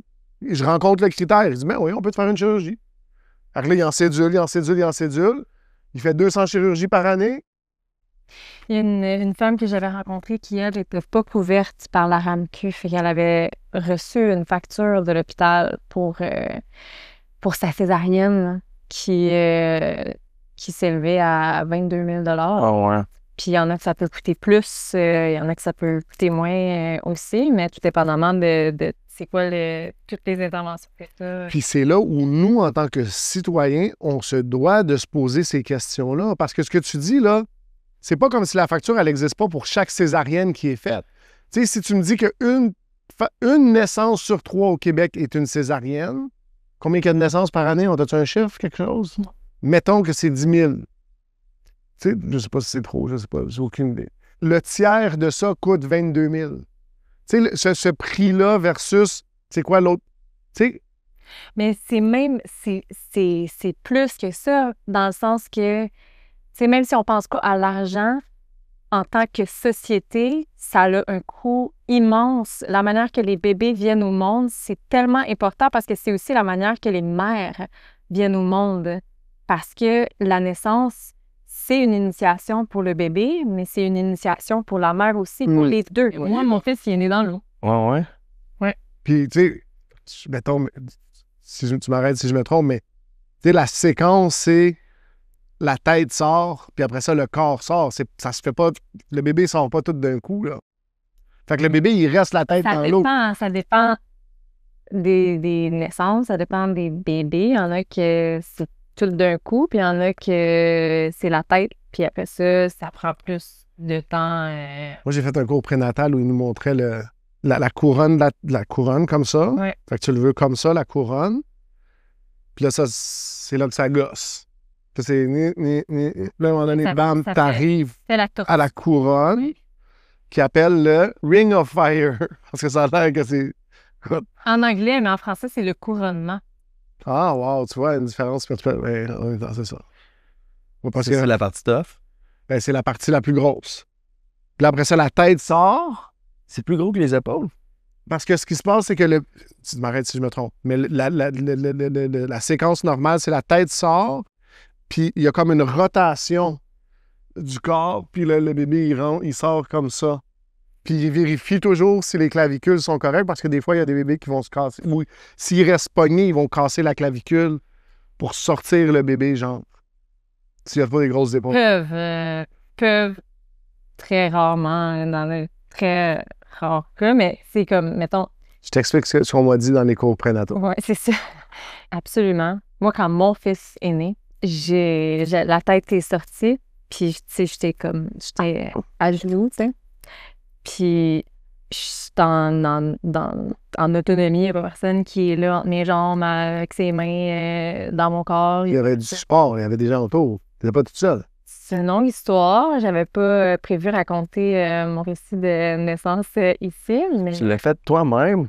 Bien, j'avais un suivi sage-femme, puis j'avais un désir de plus d'autonomie, plus de souveraineté, plus de confiance et de foi. Moi, l'idée, tu sais, j'avais lu des livres comme, par exemple... J'entends toutes les réponses. Je sais que au bout du compte, ça va être oui, dire comme ça. Ben, oui. Spoiler alert, c'est comme ça. J'ai eu la chance d'avoir des sages-femmes qui ont pu dialoguer avec moi, puis je me suis toujours sentie respectée par mes sages-femmes, puis c'est 2 femmes exceptionnelles. Tu l'as pris toute seule. Mais j'ai parlé avec elles de mon désir qu'elles soient peut-être pas là à la naissance, parce que j'avais pas... Elle, mettons, il faut que à chaque 30 minutes, ils viennent écouter le son du cœur du bébé. C'est ça leur protocole. Ou au moins, au minimum, il faut qu'à chaque 30 minutes, ils viennent te le demander pour pouvoir le noter qu'ils te l'ont demandé puis qu'ils te disent non. Puis pendant que tu pousses, c'est après chaque contraction. Puis juste ça, là, pour moi, ça semblait immensément dérangeant. Puis j'avais une foi, j'avais cette confiance-là que mon bébé y allait bien, puis que ça allait bien se passer. Puis j'ai décidé, j'ai dialogué avec elle, puis finalement, ils ont décidé que pour se protéger au niveau de leur ordre, si je les appelais pas, en fait, ben il n'y avait pas de manière de savoir vraiment. C'est ça. Appelle-nous pas. Ben C'est non, pas de mais notre c'est faute. ça. Ah ouais. Appelle-nous pas, c'est moi qui prends la responsabilité. décision de- La décision, Est-ce que- moi qui prends. Est-ce que ça arrive souvent, tu penses? Tu sais, souvent, je te dirais, mettons, 10 fois par année au Québec. Ah, bien sûr que oui. Ah oui, des femmes qui disent « capable du sol. Regarde-moi bien aller. Ben, dans le balado que j'ai parti, les récits de naissance, c'est des naissances en dehors du système, qu'on dit des naissances libres, des enfantements libres, souverains, free birth. Peu importe le nom, c'est comme sans assistance médicale. » Moi, là, j'imagine dans le bois. C'est tout seul dans un champ. Ah, elle l'a fait dans l'eau. Ben Il y écoute, en a de l'eau dans le bois. j'ai fait Dans le lac. des le lac. randonnées jusqu'à 41 semaines et 5 jours, genre, puis je montais des montagnes, puis je te jure, j'avais comme un petit fantasme que mon travail allait commencer pendant que j'étais dans la forêt, mais ça s'est pas passé. Comme la Rambo des mamans. J'ai... Tu fais dans la rivière, ton bébé il part au courant. Là, tu te nages pour aller le chercher. T'es accroché, le bébé, savais-tu? Ah, c'est vrai. J'avais pas pensé à ça. C'est le nombril, hein? Fait que là, je vais finir mon histoire, là, puis après ça, je vais te parler de quelque chose d'autre. Fait que là, tout ça pour dire que j'ai donné naissance. Les sages-femmes sont venues installer leur table de réanimation au cas où. Je vais pas te raconter toute l'histoire, mais mon fils a fini par naître. Tu l'as attrapé? Ben en fait, c'est ça, sa tête est sortie. C'est ça que je m'en allais C'est là que j'ai te su, raconter. Fait que là, la tête est sortie, puis je la touchais. Puis entre deux contractions, j'ai senti ses épaules de même, là, comme une espèce de wiggle, comme un ver de terre, comme quelqu'un qui est attaché comme un saucisson, là, puis qui pour restituer ses épaules, un mouvement volontaire. Là, moi, à ce moment-là, comme en une fraction de seconde, j'ai allumé, j'ai fait ben voyons, je suis bien tarte. À ce moment-là, jusqu'à ce moment-là, j'avais en tête que j'expulsais un objet passif, comme j'avais C'est pas toi qui prenais la allumé. décision que c'est lui qui prend. J'avais pas allumé que les deux, on était en train de travailler ensemble, puis que lui aussi, il se donnait naissance, puis qu'il participait activement à la naissance. Ça m'a complètement ébloui, flabbergastée, puis Tu l'as attrapé? c'est le papa qui l'a attrapé, puis qui me l'a donné, puis il y avait ma soeur puis ma mère qui étaient là. Ma mère... Wow. Je t'entends dire ça, puis peut-être que ce serait la piste à travailler à la lumière de la philosophie actuelle, mais le droit de ce bébé-là, bien qu'au Canada, on ne reconnaît pas tant les droits des bébés à naître, là, mais l'idée de si justement le bébé est une personne puis qu'il naît, ben lui aussi, il a des droits, donc on ne peut pas imposer des trucs médicaux auxquels lui, il ne consent pas, mettons. Peut-être qu'il y aurait comme une idée pour défendre les positions que tu as, genre. Ben, en même temps, c'est parce que, tu sais, un bébé ne peut pas prendre les décisions. Fait que c'est En même temps, il apprend la décision. Oui. Tu viens de nous démontrer clairement, puis ça revient à ce que je disais tantôt, là, mais le bébé qui se tourne, qui choisit de naître là, à ce moment-là. Ish. Ben, écoute, peut-être que je suis ouverte à entendre ta perspective par rapport à ça, mais je vois pas comment... On pourrait lui donner des droits. Ben, Nice try, mais non. OK. mais ce que j'allais te dire, Oui. là, c'est que j'ai fait un épisode où est-ce que j'en parle pendant un an, pas un an, un an, 1 heure et demie. Puis j'explique tout. Vraiment, c'est vraiment un gros épisode. Puis je le sais que c'est un défi, premièrement, pour une personne qui n'a pas d'enfant, qui n'a pas nécessairement de plan d'en avoir dans un... Mhm. Et aussi parce que c'est un rythme assez lent. C'est comme dans l'ère qu'on est aujourd'hui d'addiction à la dopamine puis de comme gratification constante continue, c'est comme presque comme une pratique méditative, comme écouter les épisodes que j'ai créés. Puis c'est une invitation à ralentir aussi, mais je te jure que quand j'ai créé cet épisode-là, il y a des trucs qui me dépassent. Je sais même pas, en fait, comment j'ai fait pour mettre les morceaux de casse-tête ensemble. C'est comme si c'est un gros épisode. Tu veux-tu que je te fasse un résumé? Tu veux-tu aller l'écouter? Ou t'as-tu besoin que je te fasse un résumé? On a fait un résumé, là. OK. Ben là, Non, mais là, tu sais, je suis pas encore rendu là, tu sais, fait que je l'écouterai peut-être. Non, mais c'est une compréhension. Je suis juste en train de dire, Victo, j'ai écouté un podcast, mais qu'on a un enfant, toi puis moi, ça va bien se passer. Fais-moi confiance. J'ai fait mes recherches. Ben, là, je parle du placenta, puis de la transition néonatale, puis de qu'est-ce qui se passe, comment. Tu sais, c'est drôle parce que j'écoutais une chanson de. Je suis entrée dans un événement cette année, puis il y avait une chanson de rap qui jouait. Il dit. Comment il dit ça? Depuis que j'étais dans le placenta. Fait que pour lui, le placenta, il était dedans. Ça, c'est à quel point est-ce que collectivement, on n'a aucune connaissance de cette physiologie-là qui, c'est quand même important, là, parce que c'est comme ça que. Oui, puis quand ça revient à ce qu'on disait tantôt, quand tu nais dans un contexte traumatique, ça influence toute ta vie. Puis quand tu donnes naissance dans un contexte traumatique versus dans la souveraineté, dans ton pouvoir, c'est comme s'il y a une consolidation de la foi qui se perd. Après ça, tu es beaucoup plus tenté de faire confiance à ton bébé pour plein d'autres choses, faire confiance à son système immunitaire, à ses capacités, son, tu sais, dans son éducation, ça shape beaucoup de choses de la manière que les bébés naissent. Moi, je suis tout à fait d'accord, puis tu sais, on pourra conclure sur ça, puis on le fait toujours de la même façon, mais j'entends ça, puis tu sais, la foi, ça se bâtit à travers, d'abord, la Bible dit à travers la lecture, puis la lecture de la parole, mais aussi à travers nos témoignages. Tu sais, puis c'est comme, si Dieu me donne ce bébé-là, ben il va me le donner pour qu'il vive. Il me le donnera pas pour qu'il meure à 42 semaines et 2 jours. Je sais plus. Tu comprends ce que je veux dire? Cet esprit-là de peur qui est là, qui envahit. Puis pas de manière autonome. Là. Souvent, on pitch cette peur-là aux femmes. Puis pas juste aux femmes, mais aux pères. Parce que il y a comme cette conversation-là de couple, tu sais, de ouais, mais là, les risques. Ouais, mais là, je comprends que tu veux avoir le bébé chez toi, mais là, s'il n'y a pas de médecin, qu'est-ce qui arrive si telle chose, si telle chose, si telle chose, si. Il y en a 75 000, puis tantôt, tu en parlais des pourcentages probables ou des probabilités de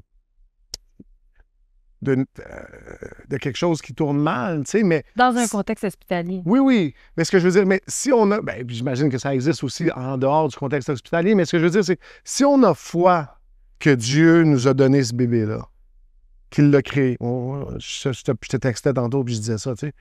Jérémie 1,5, c'est ça? Je te connaissais dans le ventre de ta mère. Si Dieu te connaît dans le ventre de ta mère, bien, il y a un plan pour ta vie. Puis si tu sais qu'il y a un plan pour la vie du bébé, bien, après ça, tu bâtis cette foi-là. Puis si tu es passé à travers l'accouchement qui est... Tu sais, on va se le dire, là, c'est impensable comme concept. Tu sais, genre... Le bébé, moi, je le sais, avec ma femme, là, elle avait une appli. Là. Puis là, sur l'appli, aujourd'hui, il est un petit pois. Demain, il est un bleuet. Là, il est rendu une banane. Après ça, il est un melon. Tu sais, on a passé par la gamme des fruits et légumes. Puis après ça, tu arrives, puis il y a un bébé qui va sortir, mais c'est parti de tu sais, un spermatozoïde, c'est rien. Un ovule, je ne sais pas à quel point c'est gros, là. Je ne suis pas fort en biologie. Mais ça part de... Puis Dieu donne cette vie-là. Puis un coup qu'il donne cette vie-là, bien, il l'amène à terme. Puis quand il l'amène à terme, puis à terme, c'est la naissance. Puis après ça, pour le reste de ta vie, il y a un plan pour ta vie aussi. Tu sais, puis si... Moi, je sais que j'y repense de plus en plus. Moi, ma mère, elle m'a eu seule.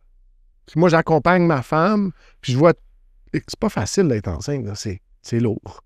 C'est comme... C'est incapacitant, tu sais, puis je lève mon chapeau aux single moms, là, tu sais, les femmes seules qui gèrent ça, de se gérer soi, puis après ça, de donner naissance, de se trimballer au rendez-vous, d'aller à l'hôpital.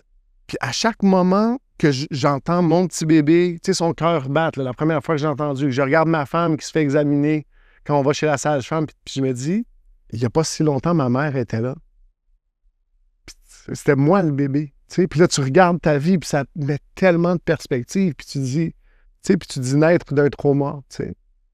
Puis tu les traînes, ces traumas-là, puis, tu sais, dans mon cas, puis dans ton cas, tu sais, je sais, mais dans celui qui répare les traumas, Jésus dit dans Luc 4, puis il cite Ésaïe 61, mais il dit, je suis venu pour guérir les cœurs brisés, tu sais.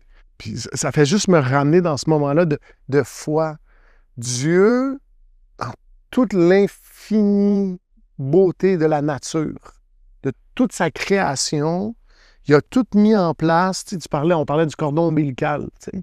C'est weird, là, le cordon ombilical. Tu dis, il y avait un fil qui était branché dans ton ventre, puis c'est ça qui t'a nourri pendant les 9 mois, puis là, pas les 9 mois, là, parce qu'ils n'arrivent pas tout de suite, puis il y a toute cette... Ah, mais c'est encore plus exceptionnel que tu penses. C'est ça, tu dis que t'as écouté l'épisode d'intro, puis que Pachamama, puis... mais c'est... Quand tu regardes, puis là, t'as juste vu la partie extérieure, là. Mais dans le placenta, dans le cordon ombilical, il y a... Tu sais, c'est par là que t'es oxygéné pendant 9 mois. Puis quand tu nais, c'est le dispositif qui est fait pour assurer une transition qui est plus douce, qui amène une résilience pour le bébé. Ça, c'est le résumé de tantôt. C'est le parfait mécanisme de sécurité pour assurer que la vie va se passer, tu sais, parce que non, la vie, elle n'est pas garantie toujours. Puis donner la vie, ça veut aussi dire, tu sais, c'est un portail de vie et de mort. Fait que c'est pas tous les bébés qui vont s'incarner sur Terre. Puis quand tu donnes naissance de manière autonome et souveraine, ça fait partie des risques avec lesquels tu jongles puis des réflexions que tu dois avoir, tu sais.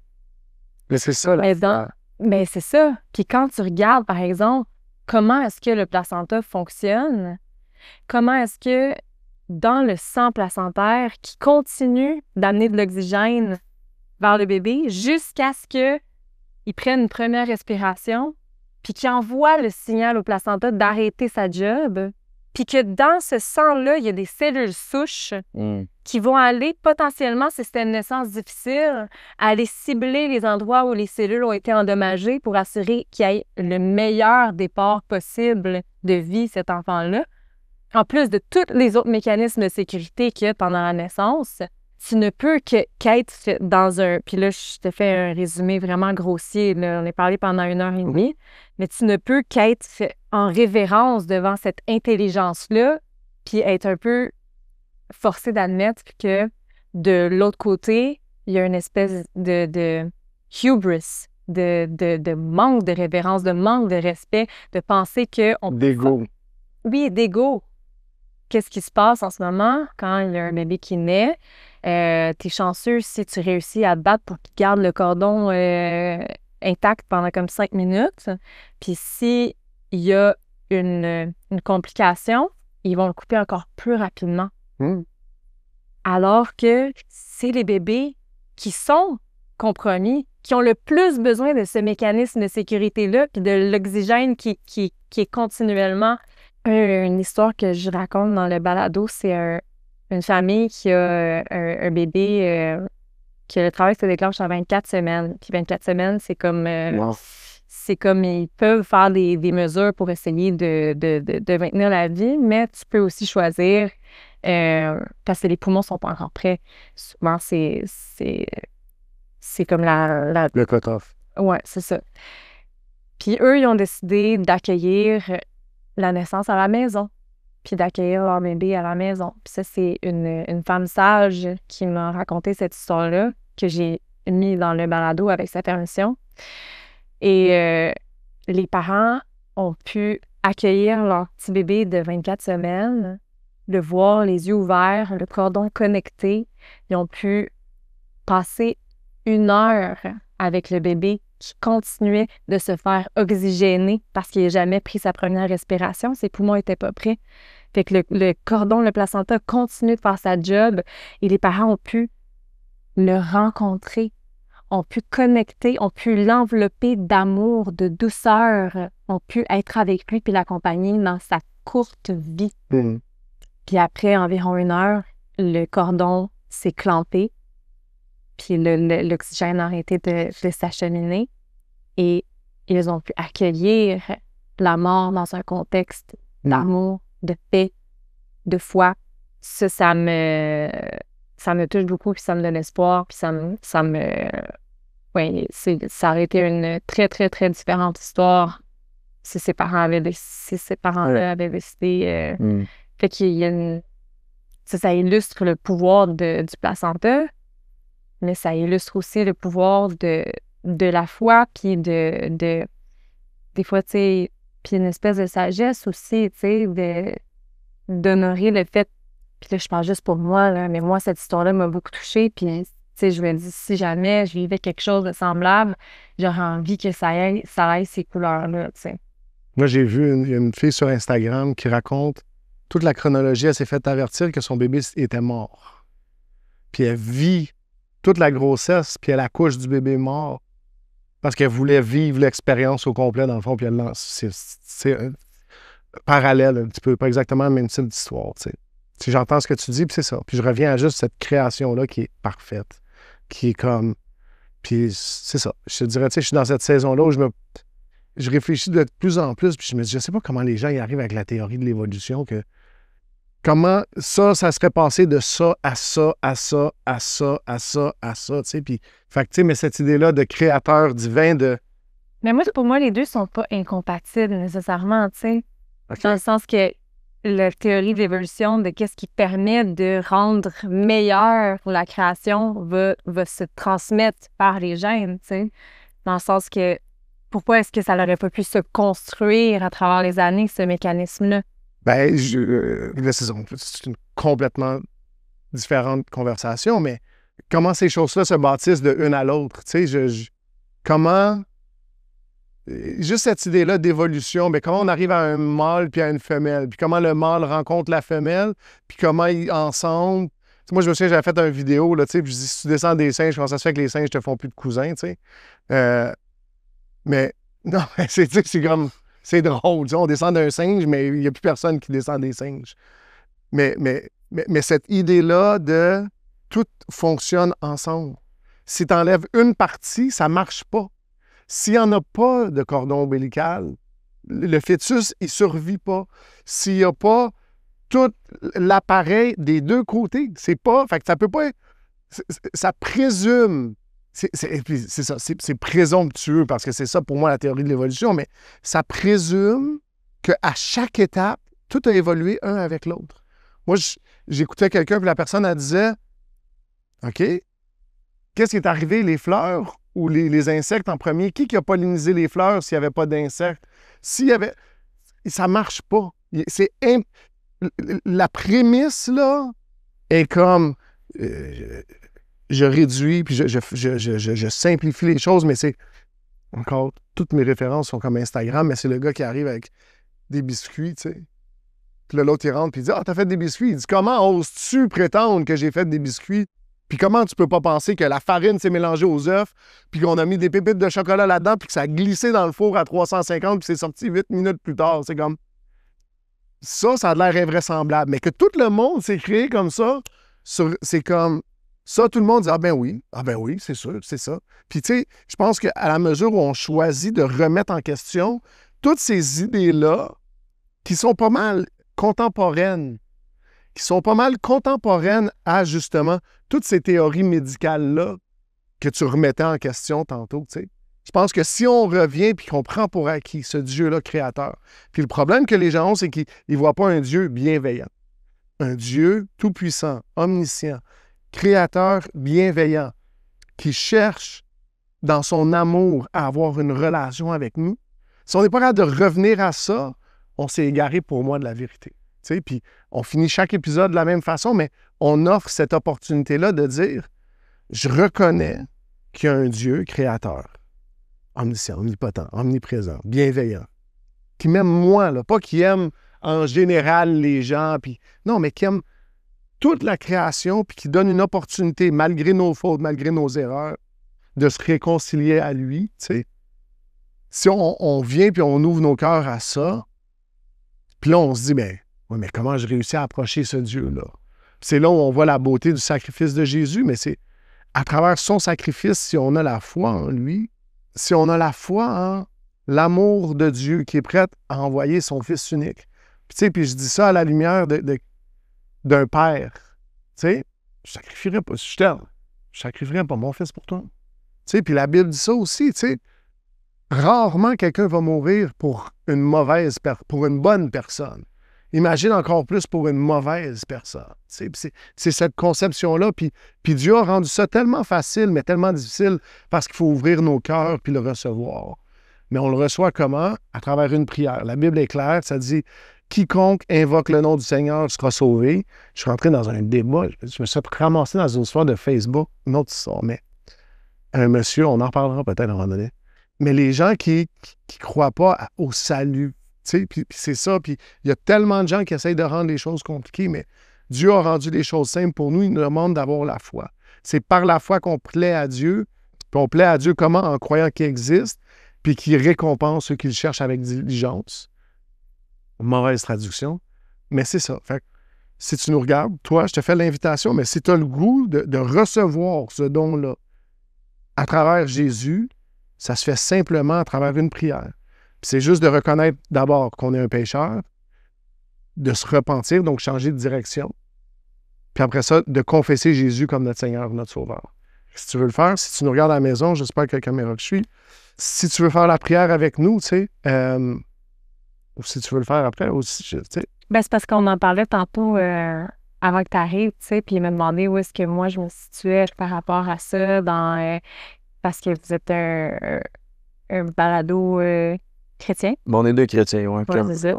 J'ai appris cette année que mon nom, Marie-Miel, vient d'un film. J'ai appris cette année, le film, c'était quoi? Ça s'appelle La Belle Histoire. Puis c'est un film à propos de Jésus, puis elle compare, c'est une enseignante qui compare la foi au miel. C'est-tu le film de Lelouch? Je sais pas. Je pense que oui. Mais il y a un très, très long film. Ouais, La Belle Histoire de Claude Lelouch. Ah ben, ça doit être ça. Puis il y a une institutrice qui s'appelle Marie, puis qui a une super belle citation, puis ils ont comme mis les deux ensemble, ils ont eu un moment de... Ouais, fait que Marie-Miel vient de là. Et sans être baptisée moi-même, mes parents m'ont toujours donné le libre choix de ma spiritualité. Récemment, tu sais, parce que moi, je me considère pas comme chrétienne, tu sais, mais j'ai l'impression d'avoir Jésus dans mon cœur. Parce que pour moi... Alors, c'est quoi être chrétien pour toi? Parce que tu as dit baptisé, puis nulle part tu vas voir dans la Bible qu'il faut être baptisé pour être sauvé. C'est un exemple pour te dire que mes parents, ils m'ont vraiment laissé libre choix pour que je développe ma propre foi, que j'arrive aux réponses après me les être posées, puis pas en me donnant les réponses directement dans ma bouche, tu sais. Ce qui est en ligne un petit peu avec ce que la Bible enseigne, comparativement à ce que l'Église catholique essaie d'imposer aux gens.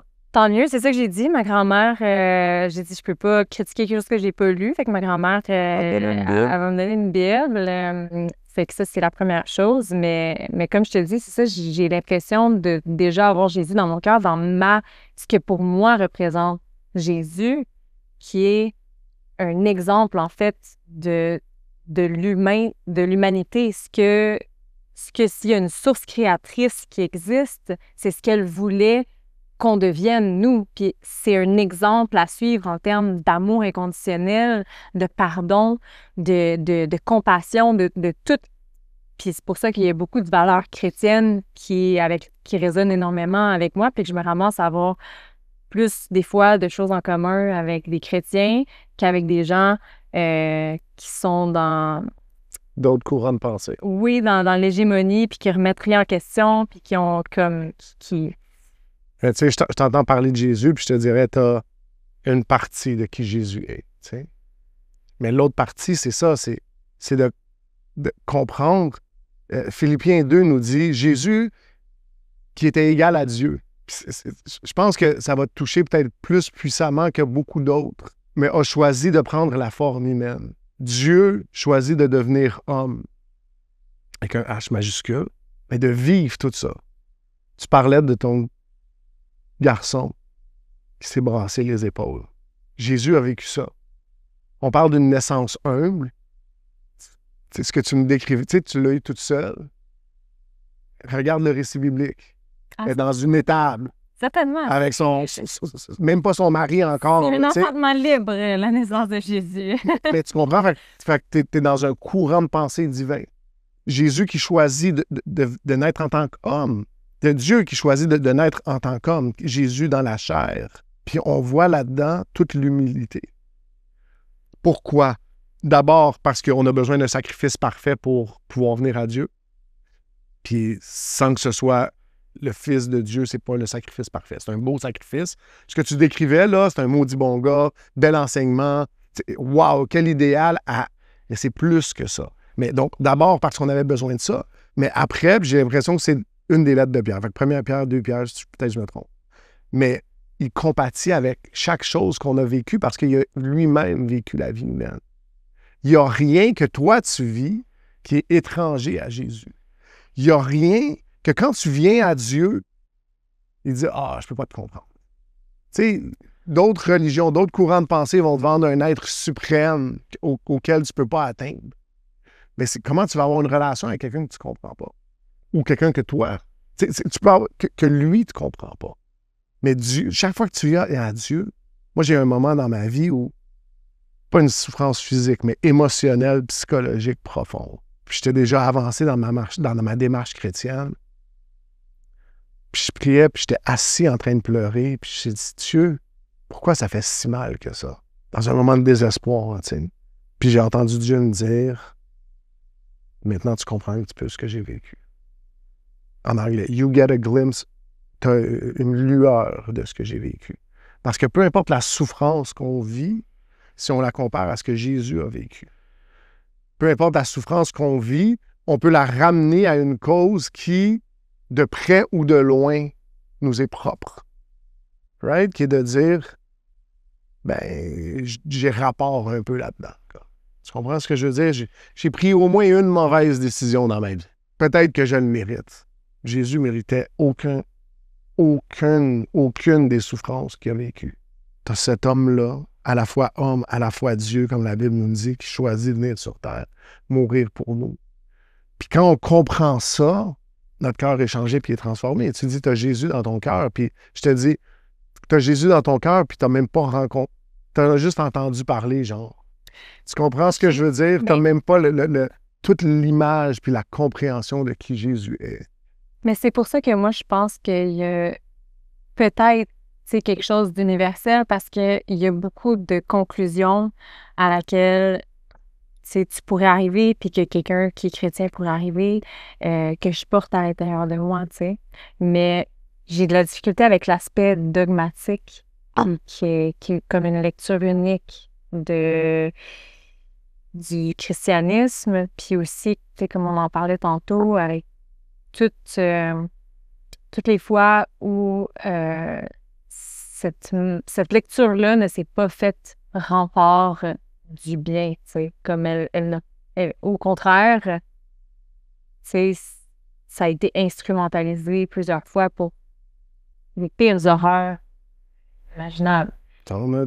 C'est pour ça que je suis jamais un défenseur de l'Église catholique, ni même chaque personne a un devoir, mais c'est pour ça que tu me parles de dogme, je te dirais plus, je suis beaucoup plus dans qu'est-ce que la Bible dit, c'est quoi l'interprétation la plus proche à laquelle on peut arriver du texte original.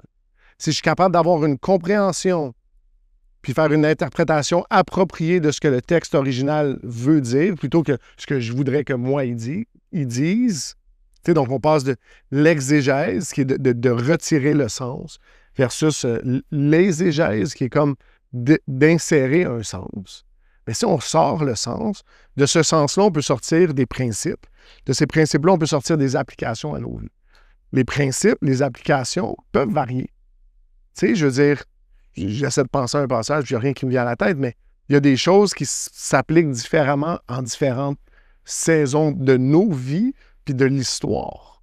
Tu sais, je veux dire, il y a des applications qui sont différentes, mais le principe fondamental demeure. Puis c'est ça qu'on doit sortir de la Bible, mais ça doit sortir de la Bible. Dans la mesure où on commence à aller ailleurs, dans la mesure où on s'investit dans des traditions, dans la mesure où on commence à fouiller dans des affaires qui ont comme... où on dit « Ah, mais j'accepte ça, mais ça, je rejette ça. » Ben alors, on n'accepte pas un Dieu créateur. On se fait nous-mêmes Dieu, on n'a pas l'humilité de reconnaître ce créateur-là, puis on n'a pas la foi en lui.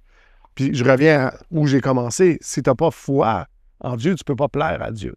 Premièrement, c'est difficile pour moi d'avoir les références parce que j'ai pas lu la Bible de un, mais en ce moment, c'est comme...